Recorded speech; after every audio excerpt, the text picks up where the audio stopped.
उसी भव्यता और दिव्यता के साथ यहां पर आयोजित हो रहा है। आदरणीय प्रधानमंत्री जी ने जो विजन दिया है महाकुंभ के लिए, उसको स्थानीय स्तर पर लागू करने के लिए सभी लोग पूरी प्रतिबद्धता के साथ कार्य कर रहे हैं। और मैं आपको इस बात के लिए धन्यवाद दूंगा कि प्रयागराज की छवि को एक पॉजिटिव तरीके से महाकुंभ के बहाने आप लोगों ने प्रस्तुत करने का कार्य किया और उसको लगातार आगे बढ़ा रहे हैं।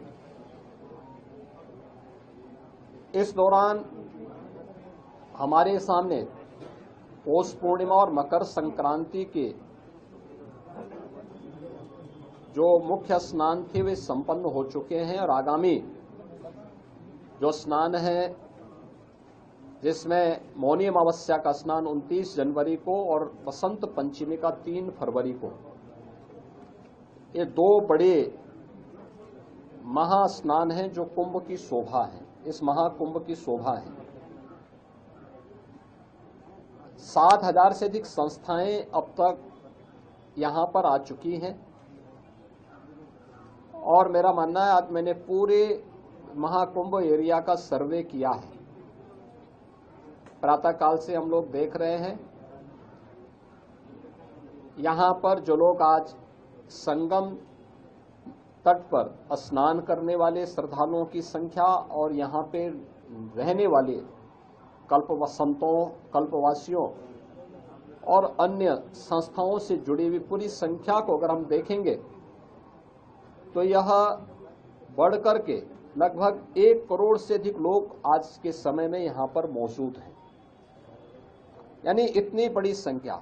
और उसके लिए पूरी तत्परता के साथ यहां पर सभी विभाग मिलकर के, केंद्र और राज्य सरकार के सभी विभाग मिलकर के पूरी प्रतिबद्धता के साथ लग करके उनकी सुविधा के लिए, उनकी सुरक्षा के लिए, भव्य दिव्य और डिजिटल कुंभ की परिकल्पना को साकार करने के लिए, उनकी आस्था को सम्मान देते हुए और आधुनिकता के साथ जोड़ने के लिए कार्य हो रहा है। आज इन्हीं सब मुद्दों पर बीच में यहाँ पर प्रदेश सरकार के वरिष्ठ अधिकारी, चीफ सेक्रेटरी, डीजीपी और अन्य अधिकारियों को भी हम लोगों ने भेजा था। आज एक बार हम लोगों ने फिर कितना कुछ और आगे बढ़े हैं। 29 और 3 फरवरी के महास्नान के आयोजन को ध्यान में रख करके पूरी व्यवस्था का हम लोगों ने अवलोकन किया है और मुझे पूरा विश्वास है कि भगवान प्रयागराज और मां गंगा की कृपा से हम लोग यहाँ पर इन दोनों स्नानों को भी सकुशल संपन्न करने में सफल होंगे। महाकुंभ में आदरणीय प्रधानमंत्री जी का, आदरणीय राष्ट्रपति जी का, आदरणीय उपराष्ट्रपति जी का कार्यक्रम भी प्रस्तावित है। बहुत शीघ्र उन तिथियों को केंद्रीय गृह मंत्री जी आदरणीय अमित शाह जी का भी कार्यक्रम प्रस्तावित है। अन्य महानुभावों के भी कार्यक्रम यहाँ पर लगातार चल रहे हैं। पूर्व राष्ट्रपति आदरणीय रामनाथ कोविंद जी इस समय महाकुंभ के आयोजन के साथ जुड़े हुए हैं। तमाम राज्यों के माननीय राज्यपालगण, माननीय मुख्यमंत्रीगण लगातार यहाँ आ रहे हैं। हमारे उच्चतम न्यायालय और उच्च न्यायालयों के माननीय न्यायमूर्तिगण भी और विभिन्न राज्यों से जुड़े हुए माननीय जनप्रतिनिधिगण भी लगातार यहाँ पर आकर के स्नान में भाग ले रहे हैं। लाखों की संख्या में संतों, कल्पवासियों की उपस्थिति वर्तमान में प्रयागराज में है।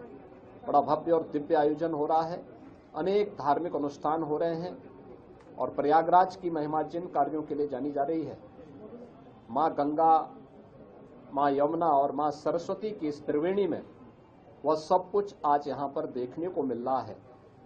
चाहे देशी हो या विदेशी, जो कोई भी संगम में स्नान कर रहा है अभिभूत होकर के जा रहा है। यानी मकर संक्रांति और पौष पूर्णिमा के दिन ये सौभाग्य हमें नहीं मिला कि हम लोग स्नान कर सके, लेकिन क्योंकि हम लोगों ने अपने आप को ही प्रतिबंधित कर रखा था कि कोई भी यहाँ पर नहीं जाएगा। केवल सामान्य संतों श्रद्धालुओं के लिए वो सुविधा थी। लेकिन जो भी आया उन्होंने आपके माध्यम से जो बातें कही, और खासतौर पर संतों और श्रद्धालुओं की तो उनकी आस्था को हम जान सकते थे। तमाम विदेशी भी इस अवसर पर संगम में स्नान करके बड़े अभिभूत थे। कल मेरे पास यूरोप से जुड़े हुए कुछ श्रद्धालु आए थे, कुछ लोग आए थे, कुछ पर्यटक आए थे, और प्रयागराज की महिमा का गान किस भाव के साथ कर रहे थे। आज आपने कुछ चैनल में उसको देखा भी होगा, किस प्रकार क्या श्रद्धा का भाव था। देखिए, वे हिंदी नहीं जानते, संस्कृत नहीं जानते, लेकिन हिंदी की चौपाई को, हिंदी की यानी संस्कृत की मंत्रों को, अवधि की चौपाइयों को और सनातन धर्म से जुड़े हुए स्त्रोत और मंत्रों को किस लय के साथ सस्वर वे लोग गा रहे थे, और मां गंगा और यहाँ के धामों के बारे में कितनी श्रद्धा का भाव उनके अंदर देखने को मिल रहा था। यह अभिभूत करने वाला है, और यही तो आदरणीय प्रधानमंत्री जी का संदेश है। महाकुंभ का एक ही संदेश, एकता से ही अखंड रहेगा यह देश, और यही एकता और अखंडता का संदेश महाकुंभ का संदेश है। उसी संदेश के साथ, इस बड़े आयोजन के साथ हम सब जुड़ रहे हैं। धन्यवाद।